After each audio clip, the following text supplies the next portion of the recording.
Yusuf Yatkanoğlu 1974 yıl 1 ayda Toğuz rayonu Açaçanın kendinde anadan olmuşum.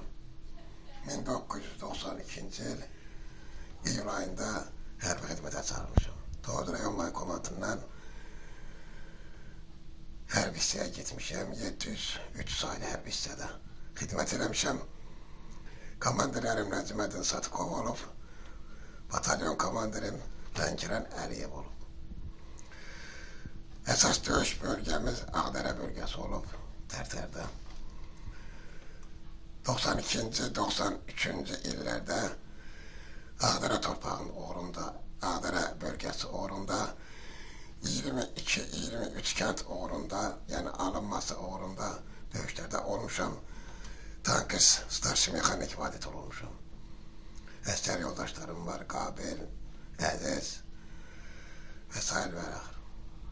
94-cü il yanvarın 9-da döyüş zamanı tank düşmən tərəfindən vurulub.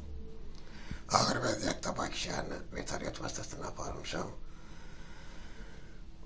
5 ay müddətində 10 dəfə cərrahiyyə əməliyyatı olmuşam. Hal-hazırda ailəliyəm, bir oğlum, bir qızım var. Hal-hazırda Toğuz rayon Bodaqanı kəndində yaşayıram. Bu müddətdə devletimiz tərəfindən təyin olunmuş pensiya almışam, prezident təqaüdü almışam. Digər mənzil, digər başqa qayğılar devletimiz tərəfindən bugünə qədər olmuyor. Minik avtomobili verilib, 14 il bundan qabaq, o da hal-hazırda yararsız vəziyyətdədir. 2 ildən çoxdur yararsızdır, işləmir. Bu qədər müddətdə, 20 il müddətində həmişə prezidentimizə, Əmək və Əhalinin Sosial Təminat Nazirliyinə, Müdafiə Nazirliyinə, Milli Məclisinə dəfələrlə məktublar yazmışam, ərizələr yazmışam. Həmin ərizələrdə bir surətini özümdə saxlamışam.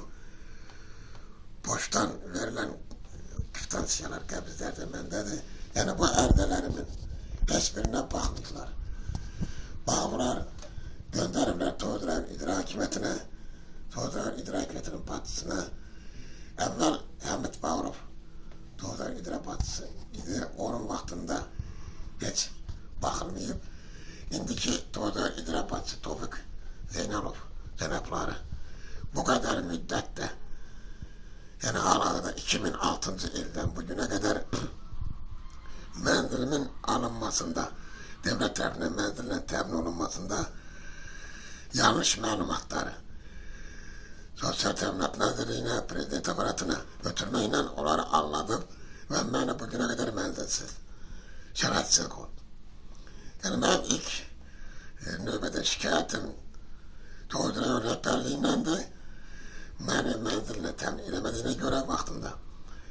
İkinci şikayətim Əmək və Əhalinin Sosial Təminat Nazirliyindəndir ki, bu qədər müddətdə Toğuz rayon əlillərin içində məni kənarlaşdırdığına görə oradan gələn komissiyanın, o mənzil növbəsi üzrə yaradılmış komissiyanın baş starşı, yəni o nazirin əməkdaşı gəlib burada yanlış məlumatları veriblər, toplayıblar, gedib.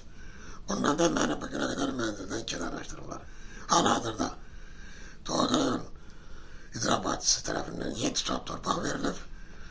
Burada yəni heç bir ev tikilməyib. İkinci, mən Putkada yaşarkən Aynes kanalına çıxmışam, Xəzər TV kanalında olmuşam. Həmin müddətdə Azərbaycan xalqı görüb və oradan imkanını, qeyrətli, namuslu, vicdanlı Azərbaycan oğlu, adını bilmədiyim, ünvanını bilmədiyim bir xeyriyyətçi, bir imkanlı şəxs telefonuma zəng çalaraq Xəzər TV Xeyir Körpü kanalının verişində məni görərkən zəng çalıb, mənim taleyimlə maraqlanıb və mənə yardımcı olmağını, kömək elədiyini bildirib və eləyib. Bu hal-hazırda görülən, tikilən bu mənzili, bu evi özü xərdini çəkərək bu vəziyyətdə tikinməyə verir. Bundan başqa devlet devletimiz tarafından defalarla yardım şemsiyeni hiç olmasa o mendilin yerde kalan o tamir işini, penceresini, kapısını, diğer işlerini görsünler. Eksine anlatma yolunu, dürbedür anlatma yolundan vererek bugüne kadar hiçbir cevap almamışım. Ne yardım almamışım, ne hiçbir kömek almamışım. Hansı günde gidende başka anlatsız sözlerle beni kapılarından ararlar. Hal-hazırda benim imkanlı Azerbaycan'ın o şahsiyette olanlarından, imkanlı olanlarından yani devletimiz eremediği kömeği o Azerbaycan'ın devlette olanlarından gözlüyorum ve karşı ediyorum. İmkan dahilinde böyle bir vaziyette kömeği resimler bana yani bu şaraiti hiç olmadı devletimiz yaratmadığı şaraiti diğer vatandaşlarımız Azerbaycan'ın gayrette olanları şeraitini yaratsın.